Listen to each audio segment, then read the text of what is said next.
আপনার জীবন ও ব্যবসায় কতটা সফলতা আসবে তা স্কিল এবং পরিশ্রমের উপর যতটা ডিপেন্ড করে তার চেয়ে বেশি ডিপেন্ড করে আপনার আচরণ বা অ্যাটিটিউডের উপর।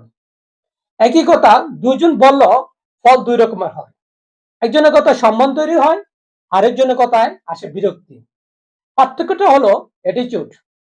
অ্যাটিটিউড একটা ছোট্ট জিনিস, কিন্তু একটা বড় ডিফারেন্স তৈরি করে। আচরণ ঠিক থাকলে অল্প জ্ঞান থাকার পরও মানুষ মানুষের কাছে পায় গ্রহণযোগ্যতা। আবার আচরণ খারাপ হলে সে বড় জ্ঞানী হলেও মানুষের কাছে সে মূল্যহীন হয়ে যায়। জীবনে মানুষ আপনাকে বিচার করবে আপনি কতটা জানেন তার উপর নয়, আপনি চাপের মুখে তার সাথে কি আচরণ করছেন সেটার উপর। বিজনেসের ক্ষেত্রে সেম জিনিস। কাস্টমারকে কাস্টমার শুধু প্রোডাক্ট কিনে না, সে কিনে এক্সপিরিয়েন্স, রেসপেক্ট, আপনার প্রতি ট্রাস্ট এবং আপনার আচরণ। মানুষ কি বলে তার চেয়ে মানুষ কিভাবে বলে সেটাই বেশি গুরুত্বপূর্ণ।